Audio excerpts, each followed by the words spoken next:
Shankaram Shankaracharyam Keshavam Badarayanam Sutra Kritau Vande Bhagavantau Punah Punaha Ishvaro Gururatmeti Murti Bheda Vibhagine Vyoma Bhatyapta Dehaya Dakshinamurtaye Namaha Gukarastvandakaro Vai Rukarastvanivartakaha Andhakara Nirodhitvat Gururichya Vidhiyate Sadashiva Samarambham Shankaracharya Madhyamam Asmadacharya Paryantam Vande Guru Parampara. Om Sahana Bhavatu Sahanau Bhunaktu Avahai Tejasvinavadhitamastu ma vidvishavahai. Om Shanti Shanti Shanti.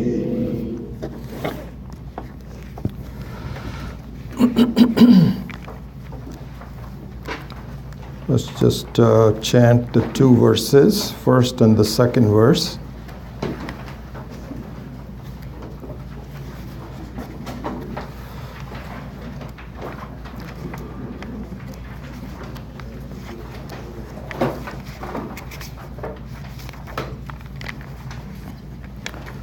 Om ityetadaksharaidagum sarvam. Om ityetadaksharam idagum sarvam.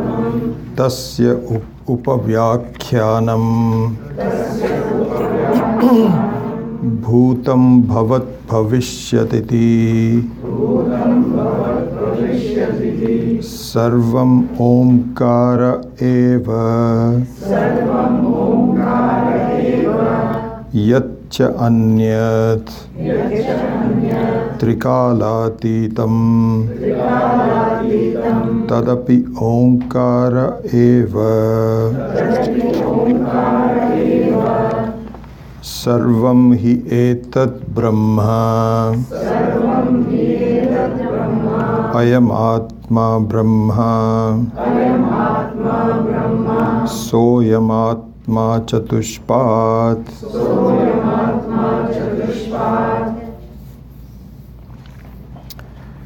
So even though there is a description of both the name and the object referring to the name, so the name is called Abhidhana, and the object, not really an object in this case, not something that can be objectified, but a vastu. A vastu. Vastu means something which is indicated by the name is called Abhidheya. So Abhidhana and Abhidheya. And like any other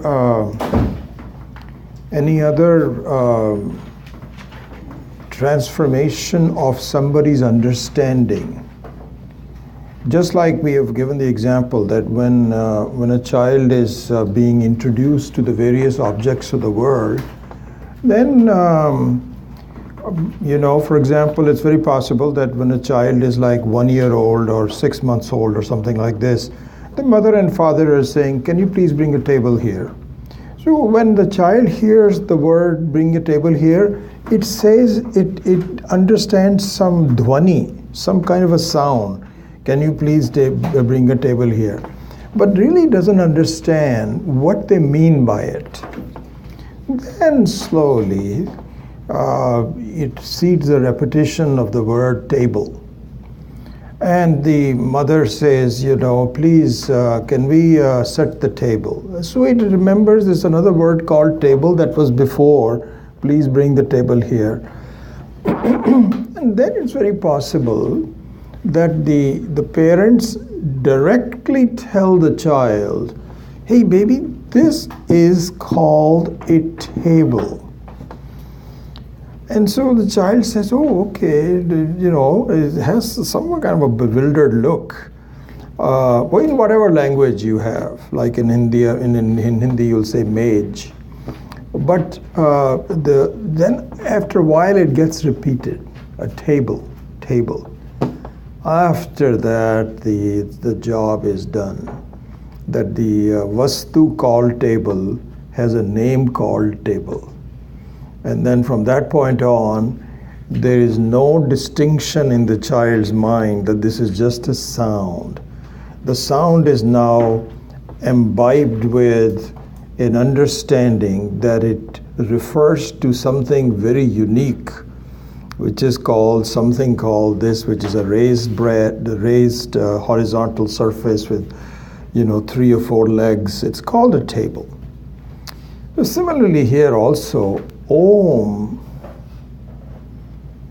and the vastu that the Om refers to, in a way we are like a 1-year-old baby. And we see the sound Om being recited by people. Om, Om, Om. It's just like a parent, and the parents are saying, please bring a table here, and you had no idea what it refers to. It's just like that. But then what happens is that through this teaching, which is what we're undertaking, the vastu referring to the name Om is taught. And the vastu which is referred by the name Om is only one thing that the Om can refer to. You cannot confuse the child by telling the child that that's also a table, the wall is also a table, this is also a table. No. It has to be something definitive which distinguishes it from the other vastus. Then alone it would understand. When you say that, please bring a table, the child also understands, yes, there is no table, and something unique is being asked to be brought in. So similarly here also, once the vastu which is what is called abhidheya. Abhidheya is the vastu for the name Om, has to be taught. What is it? What does it refer to? And once we understand the inseparable relationship between the name and the vastu, the abhidhana and abhidheya, then we will know immediately. Then So for example, supposing the name Om, which refers to Brahman, you would immediately, your mind will say, oh, I see. So the Brahman also has to be defined. What is Brahman? And also another thing, it's very interesting, this is now going beyond the word table, because the word table, how the word table is being chosen to be representing a vastu called table is kind of arbitrary. We have no idea how the language evolved and so on and so forth. So the appropriateness of the name to the vastu is not necessarily a question. It's not really appropriate to say, why did you choose? Why don't you just say wall for this table? We have no idea. But in this particular case, the name and the vastu has certain appropriateness to it. And so that when you say Om, then it naturally refers, because of both. And so there, for example, as you know, the meaning of the words in Sanskritam have two sources. So one is called Vyutpatti Artha and one is called Rudhi Artha. So Vyutpatti Artha means etymological meaning. Etymological meaning. So that means that the dhatu, the verb from which the word is derived from, has some meaning to it. Otherwise, it would not be called on that. So for example, when you say dhyanam, just take the word dhyanam from nididhyasanam. Dhyanam means to think. And the root of the dhatu that derives the word dhyanam is called dhyayi. So dhyayi is uniquely meaning to focus, to think in a particular direction. It's called dhyayi. So dhyayi is the root for deriving the word dhyanam or nididhyasanam. That is a separate word. We'll discuss that some other time. And so anyway, the appropriateness of the word and the object is indicated by what is called the etymological meaning of the word. Etymological. So this is called vyutpatti artha. But there is also another artha. And that other artha is in fact called rudhi artha. Rudhi artha means by convention, by repeated usage. And so, for example, in the case of table, the table is a rudhi artha. You have just decided every language that does this. It's just amazing how many languages there are in this world. It's all human-made. And in India, I mean, all over the world, but in India, there must be countless languages. In fact, they say that even if you go from one village or one tribal area to another tribal area, the words change. And they have come up with their own convention and they start using it. It doesn't have any vyutpatti artha, but it's called rudhi artha. So here, for example, the word Rama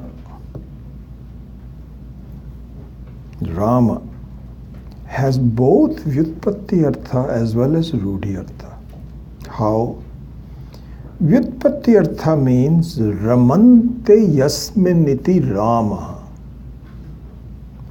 Means the one rum, so not the Western rum. Actually, the Western rum also gives you the same feeling.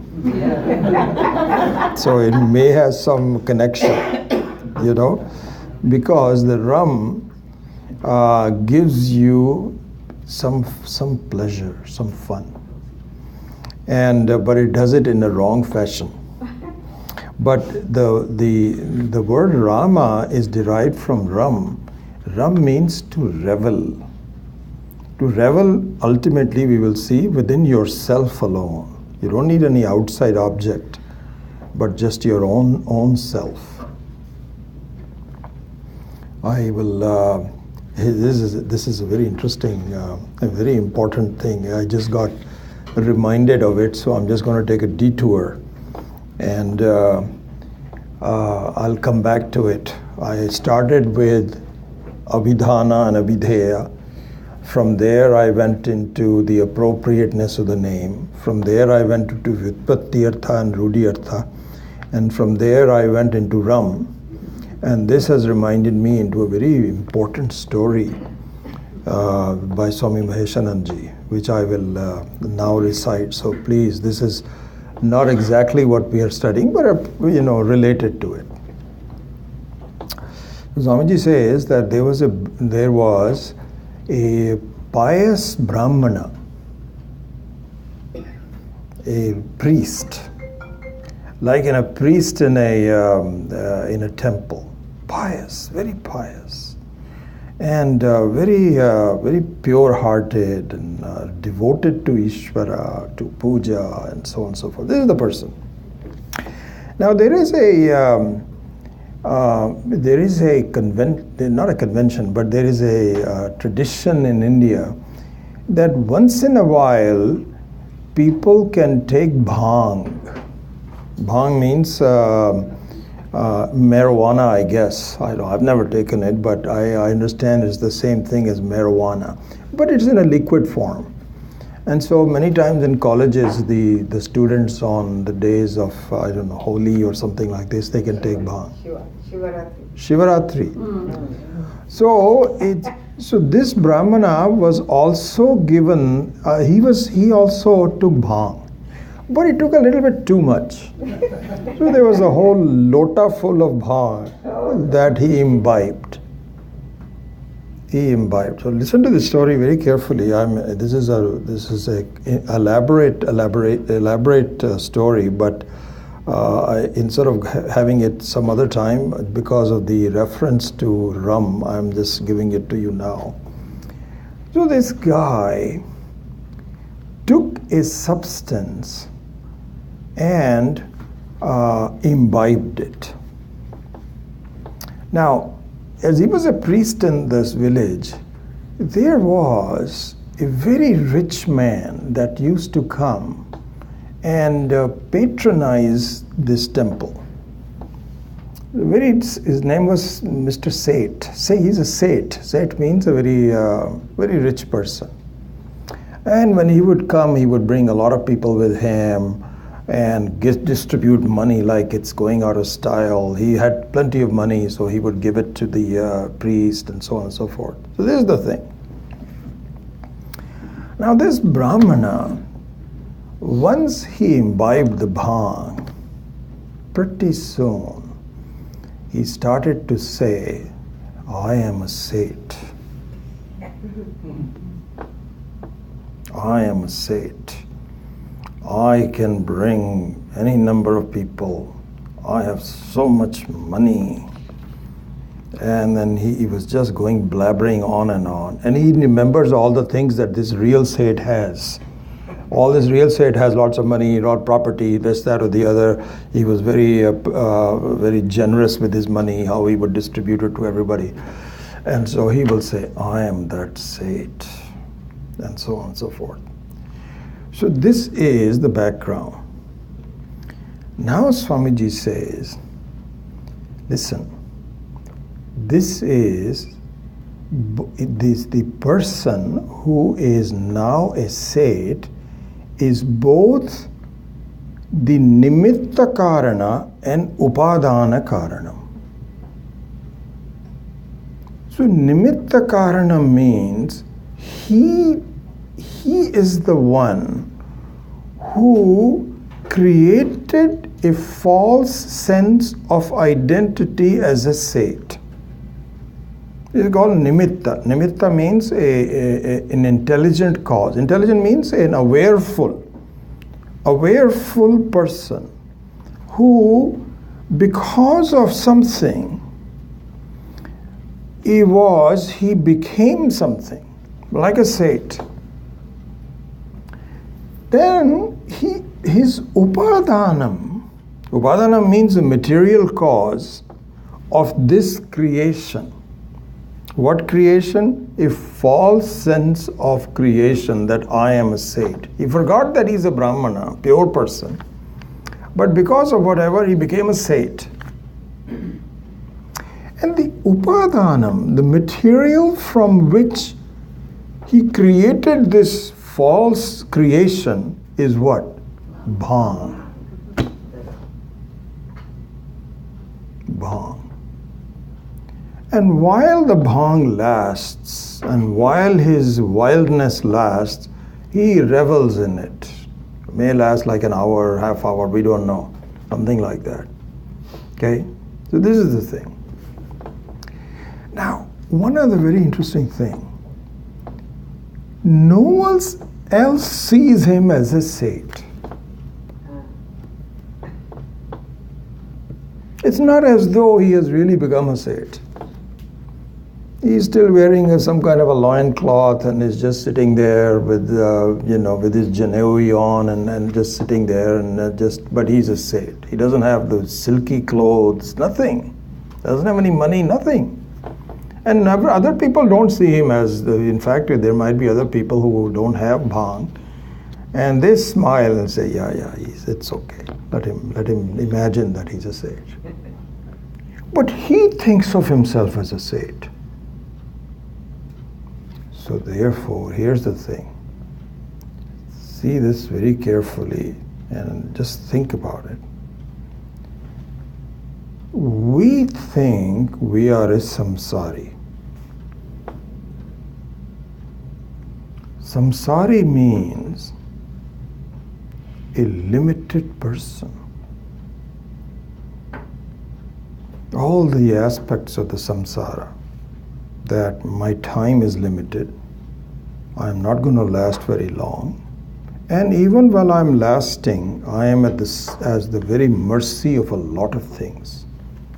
Food, medicines, good health, those are physical. Then I need friends to prop me up and say, you are a good person, you are nice. It is very interesting, though we both prop each other up. We are all aware of each other's severe deficiencies of everything. But it's okay, you please be nice to me and I'll be nice to you. So both of us remove our ignorance about the other. We deliberately do it and we just prop each other up. So I need that also. This is also part of a samsara. So I feel I am a samsari. And this feeling that I am a samsari is exactly like a brahmana feels he is a sage. The ingredients are slightly different. The bhang that this brahmana took is really very limited in its ability to fool him. And it doesn't last that long. Whereas the bhang that the samsari takes, which is the material cause, it is called upadana karanam, is the effects of maya. The maya itself is called upadana karana. It's a very powerful bhang. All the acharyas say, in fact the acharya says, Swami Maheshananji also says, he was giving the example of I think one very important teacher, his name is I think Bhartrahari, I'm not sure, I think Bhartrahari, I forget. And Swamiji Maheshananji says Bhartrahari was not a Brahmana. You can be a teacher of Vedanta even if you're not a Brahmana. Generally it should be really be imbibed by Brahmana. But he was a Kshatriya. Means that he was born into a family where the piety and the piousness was not endemic in the family, but he was a good family, belonged to a good family. And so this Bhartrahari gave this example. My God, this is exactly like drinking alcohol. So Swami Maheshananji said because he was a Kshatriya, he must have taken some alcohol. Because he was talking from experience, saying that I have never done so I don't know what it feels like. But he says this is exactly what it is. And so, to wrap up the story and the implications of that, let's just think about this. My sense of limitations, my sense of samsari is self-imposed. Self-imposed. I am the creator of it, and I use the material that I have imbibed. I don't need to imbibe it, but I have imbibed it because of my ignorance in the past. That I have taken up as a body. The body also is upadana karanam of maya. And I have embraced it.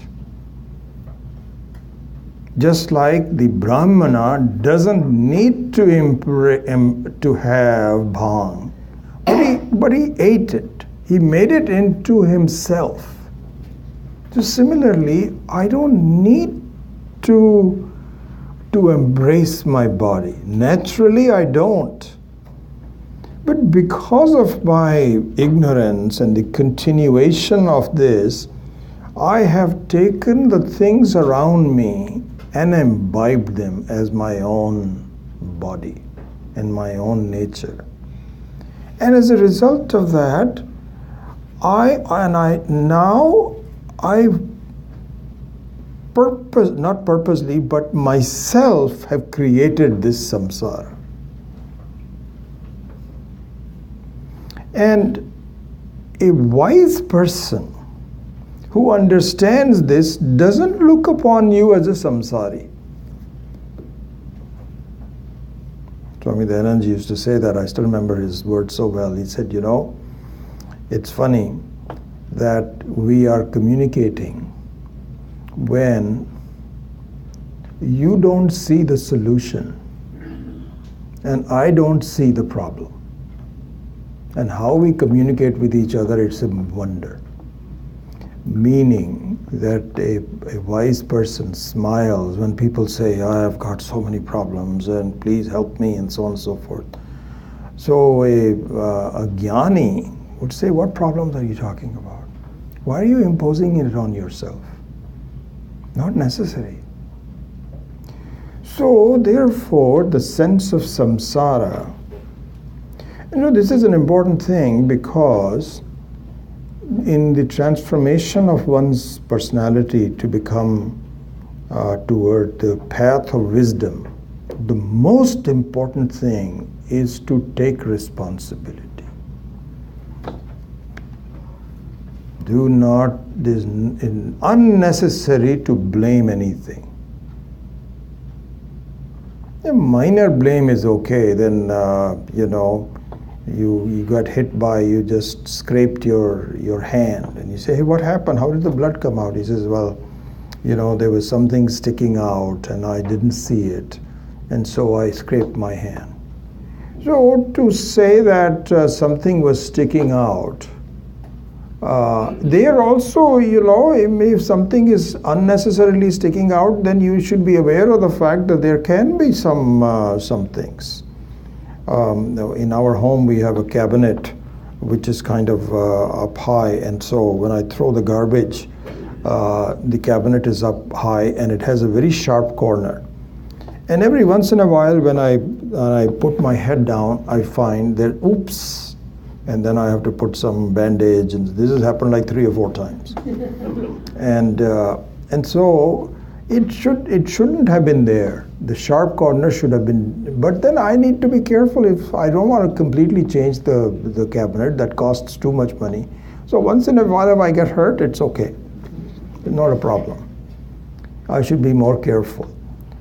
So minor things you can blame just to make sure that your life is functioning okay. But in a major way,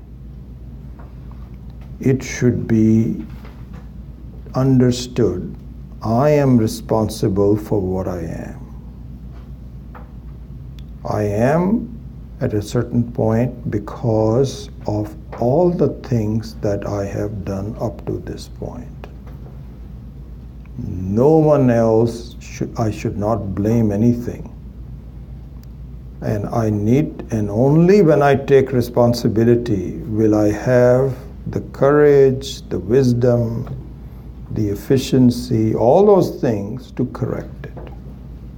Very important in our life. Up until now, we blame things, and Trump, and this, that, or the other, and what, country, and why did I get to be here, and this, that, all kind of parentage. I was,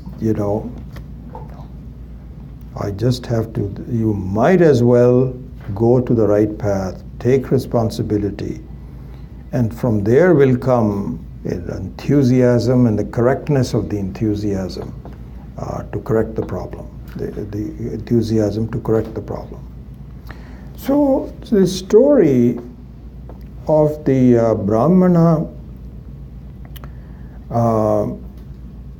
becoming a sate is a very important one, I think, because we look upon Ishvara as, you can even blame Ishvara, that God has been, he's not been very kind to me. I don't know what he's thinking.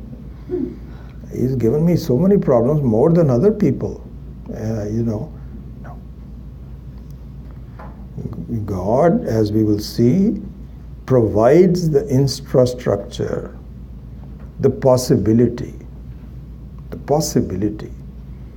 of being good or bad. And it is me to take responsibility to go towards the good side. So, this abhinna nimitta upadana karanatvam, the same intelligent cause and the material cause, we've always looked upon our dream to be as an example of abhinna nimitta karanam, which it is. So the dream means that you create something out of yourself. This is a beautiful example. But the problem is that you look up, you dismiss mentally, oh, that was just a dream. But what about now? I'm facing real problems here and so on. So this story extends this logic to your Jagrat Avastha also. It's not just a dream thing that you can say, yes, I do that, because this is our tendency. Yes, it makes sense, and so on and so forth, but what about this?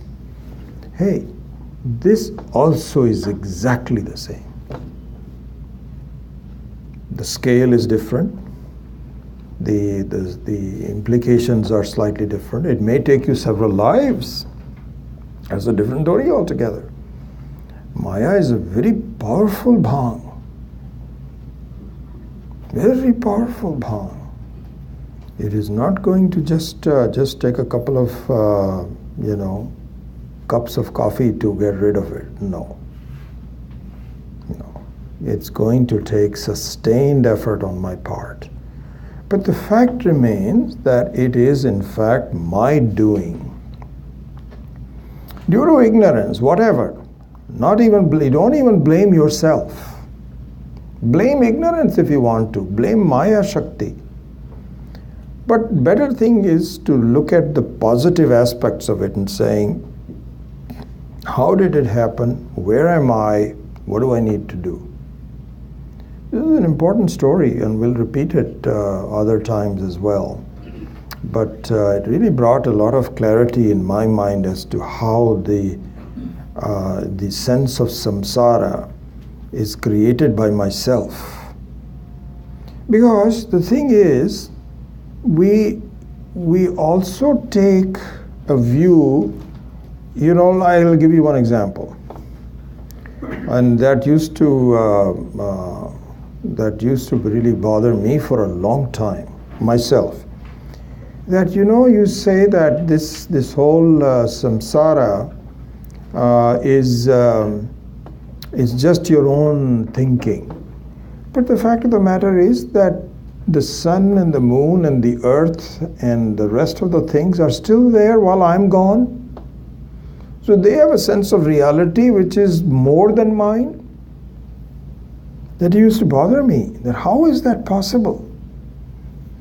But really I am beginning to understand that even the sense of reality to the other things are also my creation. The fact that I see the other things to be more powerful than I am is also my creation.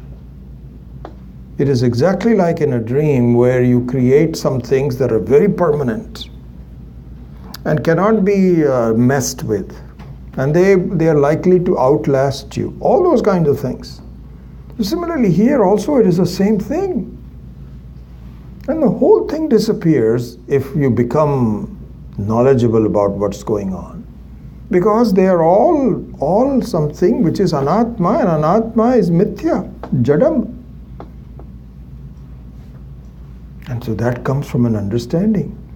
And the only thing is that the botheration that the sun, moon, and the earth and other things are going to outlast me also comes from the fact that you give a reality to the limited nature of yourself and the limited nature of the other things. And both of them are really jadam. Your own body, your own mind is also inert, as is other things. So very much like, we have the classical example that we have relied upon, which is the wave of an ocean. Yes, the other waves that seem to threaten you as a wave only stay there. Their threatening nature only stay there as long as you look upon their reality as separate from the water, which is the same as you.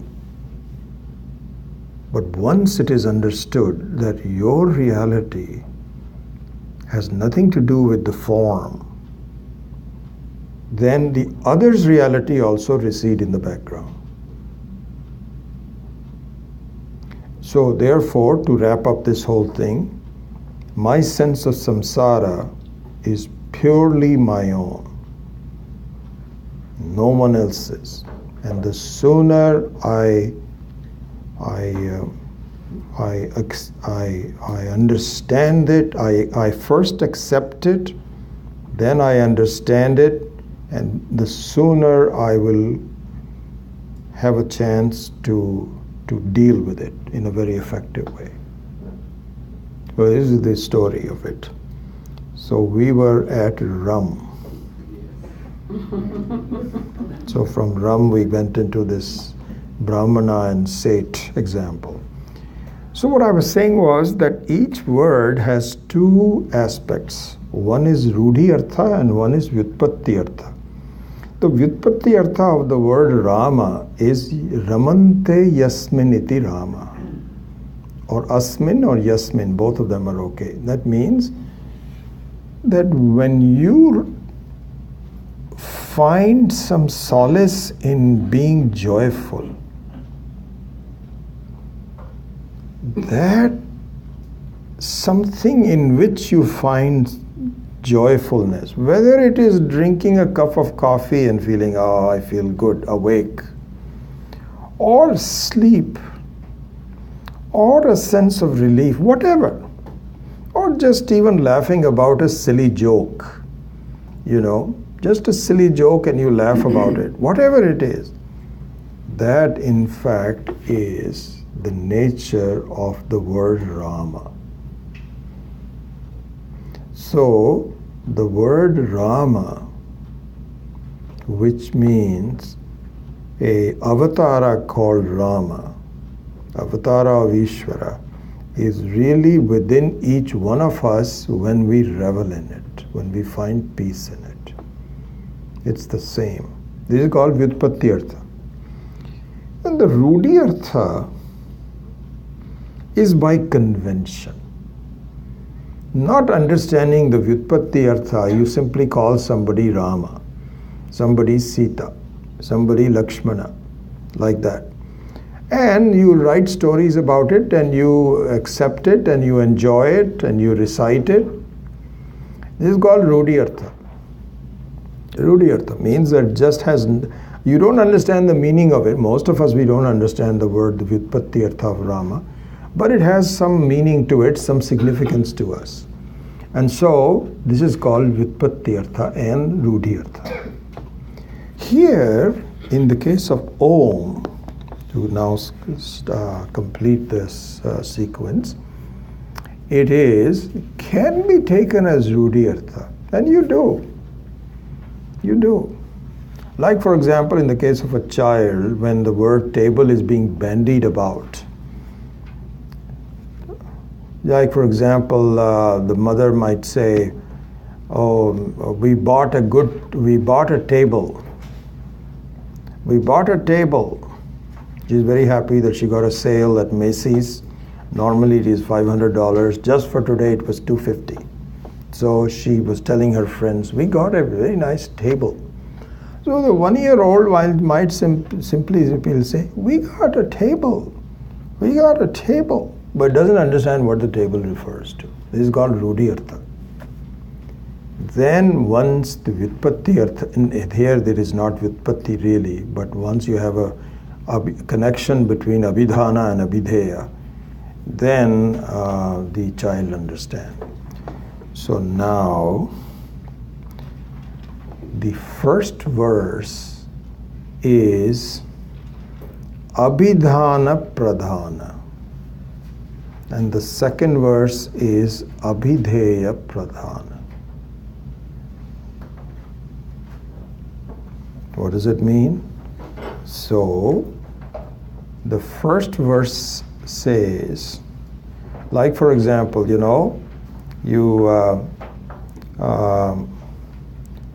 tell a child that the word table, hey baby, the word, when you say table, this is what it refers to. This is called name. Then, this is interesting. So it's very possible that there are lots of tables in the room. You bring a 7-month-old baby in the lap, cannot even walk by itself, but is beginning to make some connection between sounds and names and so on and so forth. And you tell the baby, hey baby, this is called a table. Table? Yes, this is called a table. Oh, table, okay. Now, that fellow doesn't understand that the other things are also table. So it's very possible that he thinks only this is a table, not anything else. That requires some more explanations by the mom and dad. That, you see, this is also a table, this is also a table. Then a connection comes and he says, oh, interesting, no matter what the shape is. You may have a small stool in the corner, 3-legged, and it can barely keep a vase. That's it. That's also a table. And it's very possible that the mother will ask, can you tell what this is? And in the beginning, the child might say, I have no idea. You never told me what this is. She says, no, this is also a table. So pretty soon the child has to understand that anything which is raised above the ground, which is stable, has a horizontal surface, is called a table. That understanding will now make him free of understanding what a table is. So here also in the first verse, it says, Om ityetat aksharamidam sarvam tasya upavyakyanam bhutam bhavat bhavishyatiti sarvam omkara eva yatcha anyat trikalatitam tadapi omkara eva. So here the Shruti is explaining to us, what does omkara mean? What is it referring to? It says that everything that you experienced, are experiencing, and may experience in the future is Om. Really? Yes. Yes. Everything that anybody experiences, but forget about anybody, you. Just look upon yourself as the focus of the problem. Because really the problems are mine. I don't care if anybody else becomes, there are a lot of people who become jnanis, but it doesn't do anything for me. This is what sometimes our teachers say. He says, what happens sometimes is that we become perennial students. You're very happy to be associated with a jnani and says, I studied under that person, great person, wonderful. Well, the greatness of that thing should be how much of that greatness has been come to you. If you are just a forever a foolish person and the other one is a jnani person, that doesn't really give anything. So really, our own focus should be, how do I become a jnani? Not just Vivekananda was a great person and Ramakrishna was a great person and so on and so forth. Hey, we're all the same. We're on the same path. You also become a Vivekananda. And so, whatever you see, your experience, of course others' experiences also. This is the uniqueness of this whole creation, that in the case of a dream, it is your own creation. But in the case of this Jagrat Avastha, so this will come up later on. Let me just spend a couple of minutes on that as well. This will also be detailed in more manner. So here one should think about this, that it is not it is not the only thing where you say that I have a Jagrat Avastha, a waking state, and the waking state is negated by a Swapna Avastha, which is a dream state, and then the deep sleep state. All three negate each other. And so that means that the Jagrat Avastha does not have Swapna Avastha, and the Swapna Avastha doesn't have Jagrat Avastha. This is not completely true. So this will come up in the main Upanishad also, in the Karika. I'm just borrowing that thought here. How now? Why is it not true? So here our acharyas say, look upon this, that what happens is that the creation of things in the Jagrat Avastha may be done by Ishvara because of the laws. Because of the laws. That also is done jointly. But Ishvara has a major role to play in that. So for example, the beautiful example is that take a young woman, 25 years old.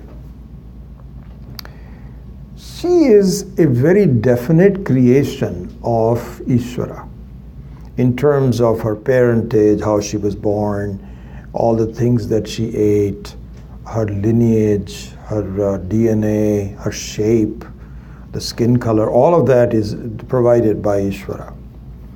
So you can say that, okay, this is one thing. Now, how you look upon this woman belongs to the jivas. You may look upon this woman as an attractive one that I want to get married to. Maybe. So you have some kama, you have some desire to marry her.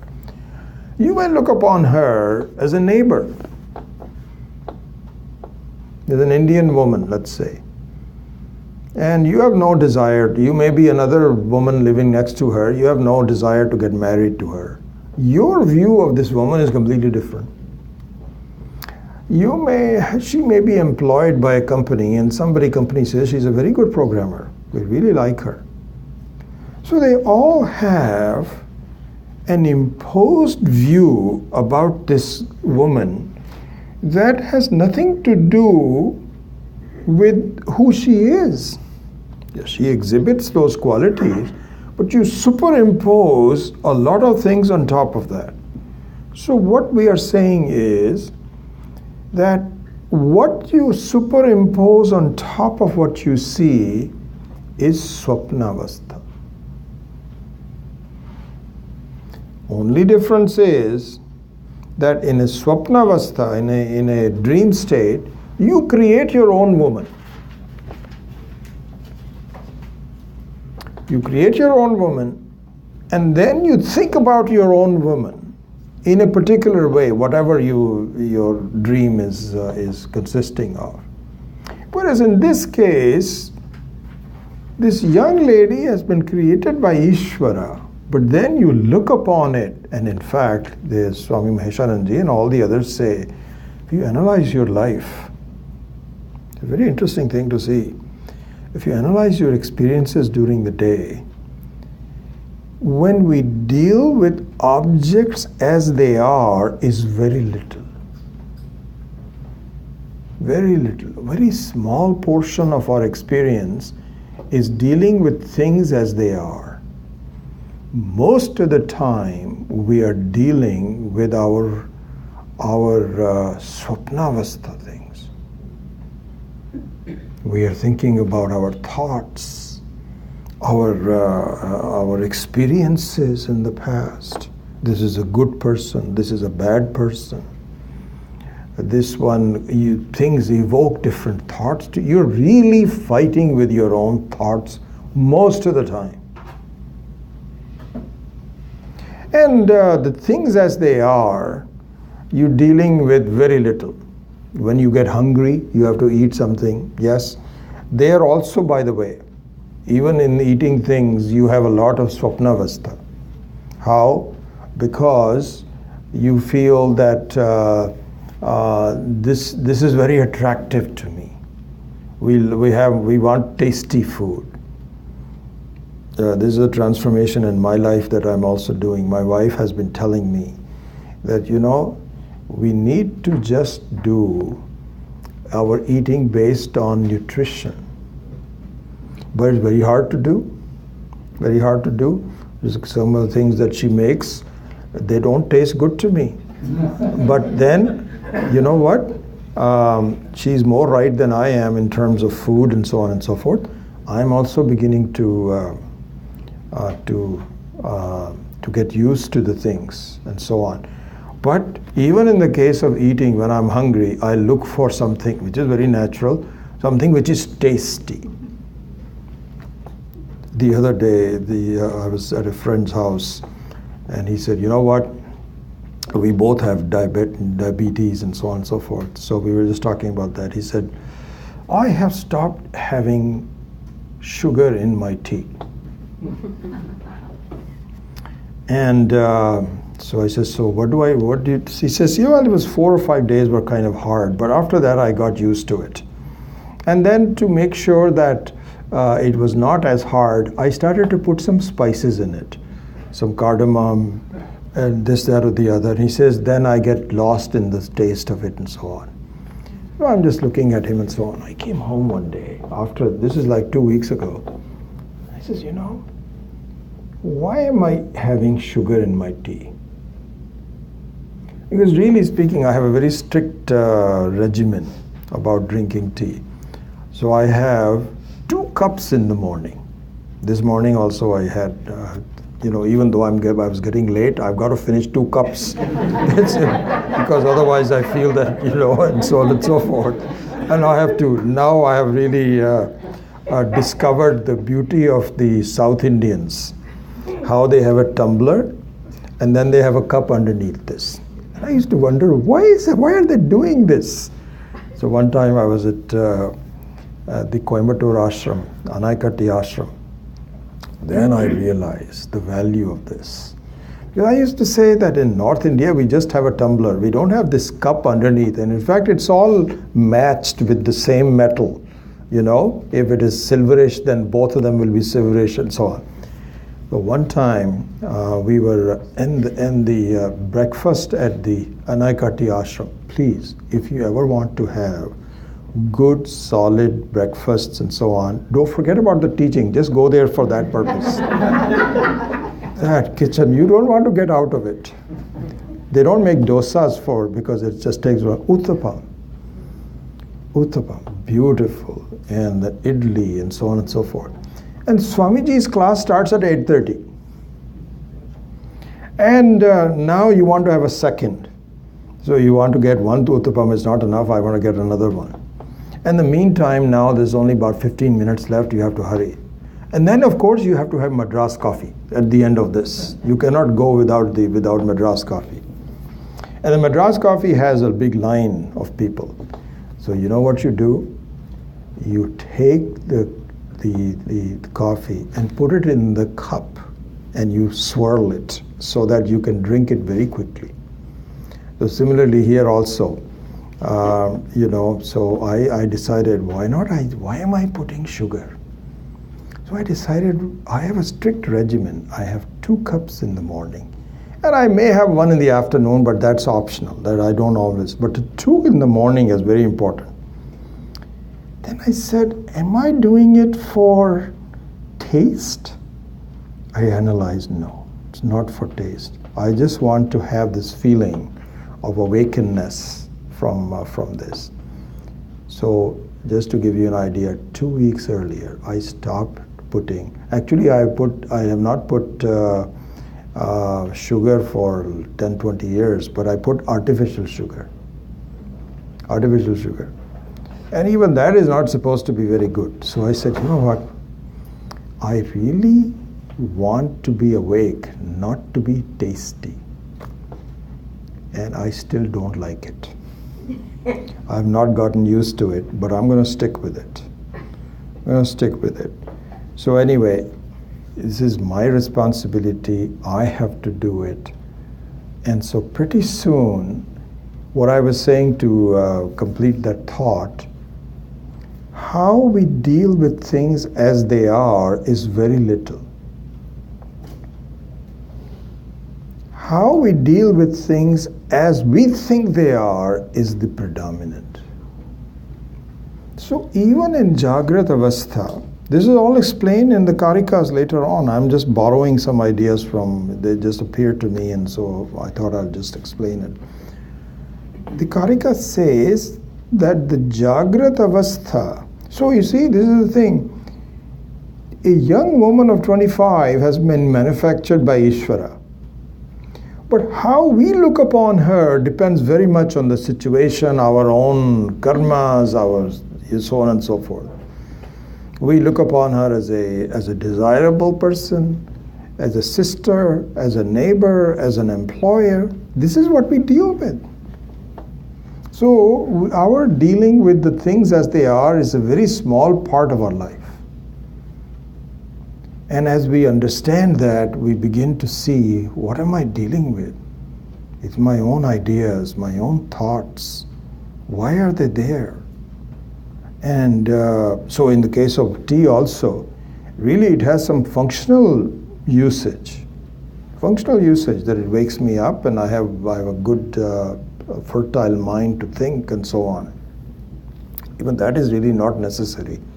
Like Swami Viditatmananda ji does. Remember you saw the story that he gave, that when he was an engineer in New York, working for a company, and in fact this was in India. This was in India before he came to the US. So he was working in a company in India.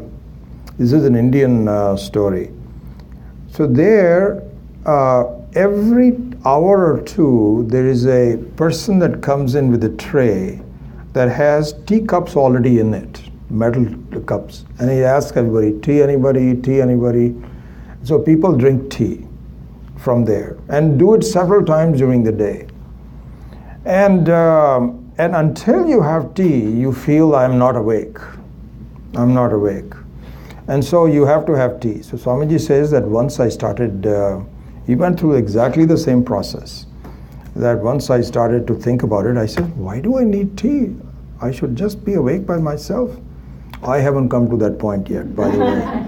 I still drink tea. Maybe sometime after about some time I may think about it. But anyway, he gave up tea. And just now, even when he stayed with us recently, for example, Swami Dayananji, when he would stay with us, he would have coffee. And we are not coffee makers at our home. We are tea drinkers. So it was a big problem to give him some good coffee. And there was a big preparation. He would stay with us, we'll make coffee, go to his room, give it to him, all of that. Swami Viditatmananda, when he stays with us, he just shows up for breakfast at about 8 o'clock. No coffee, no tea or nothing. A lot easier. So just to complete this thought, we are really mostly, the acharyas say, the Shruti says, in swapnavastha in our life. We may not realize it. So the only difference is that the infrastructure for the swapna is provided by Ishvara. That's all. In the real swapnavastha, we provide the infrastructure. Here in the Jagrata avastha, but that's only a small part. 90% of it, we are in our own thoughts, our own reactions. And the sooner we begin to see how this is working, the sooner we will have a better way to deal with it. Same thing is given in the Bhagavad Gita. This is going to come in the class today, where in the 3rd chapter, Lord Krishna says that you first recognize where your problem is. Why is it that you do not understand yourself as you are? So there he says, Kama esha krodha esha. That your sense of desire and the growing frustration of not being able to fulfill the desire is in fact the enemy that is keeping you from yourself. Then later on he says, in fact that is going to come in today, verse number 41 in the 3rd chapter. Where is the enemy located? So, it's a beautiful thing. Swami Paramarthananda gave a beautiful explanation of that verse. He said, that supposing you are under attack like a terrorist, that happens in Kashmir. You have a police posse of police people. And all of a sudden, they have bullets coming from somewhere. And so their first thing that they need to do is to protect themselves. Hide behind a jeep or something like this. Then you know what the second thing that has to be done? Is to find out from which direction the bullets are coming. Where is it? Is it from this side or from this side? Then they can tackle it intelligently. Similarly is our Jagrata avastha. We need to understand where my problems are. How is it that I am not able to examine my own self? And I'm still dealing with non-consequential things in my life. Why is it? What is the reason for it? And one of the reasons for that is to understand the makeup of the Jagrata avastha. That most of that has embedded Swapnavastha in it. And from there you begin to see that I am creating my own ideas. It's like a sate. Why am I feeling like I am a sate? This is a positive example. He feels good being a sate. But anyway, it's a false sense. So you have to say, how did this happen? When will it go? To intelligently deal with the enemy, you should see where is it located? Where is the firing coming from? So, in the Mandukya Upanishad, just to summarize, we want to spend some time on this Guru Purnima. To summarize, the Karika and the Mandukya Upanishad will give us a very detailed picture of my life. What am I dealing with? Who's behind it? And the objective of that will be, already it's giving hints that this Brahman is nothing but you, the Atma. We'll spend a lot of time obviously on doing that. But it's a beautiful roadmap, one by one, of how to tackle my being in my own state which has no reality whatsoever, like a sage, a brahmana who has become a sage, and how to go back to your own reality. And so that's how it progresses. So really didn't make much progress on the basic the Atma Chatushpat. This is what we have to take up next. But I just thought that some of the commentary on that would be useful. So with that, we will close today's talk. Om Swasti Prajabhyah Paripalayantam Nyayena Margena Mahishaah Go Brahmanebhyah Shubhamastu Nityam Loka Samastha Sukhino Bhavantu Kale Varshatu Parjanyaha Prithvi Sasya Shalini Deshoyam Shobharahitaha Santu Nirbhayaah Sarve Bhavantu Sukhinah Sarve Santu Niramayaah Sarve Bhadrani Pashyantu Ma Kaschit Dukha Bhag Bhavet Asato Ma Satgamaya Tamaso Ma Jyotirgamaya Mrityo Ma Amritam Gamaya Om Purnamadav Purnamidam Purnamudachyate Purnasya Purnamadaya Purnamevavashishyate Om Shanti Shanti Shanti Harihi Om Shri Gurubhyo Namaha Harihi Om.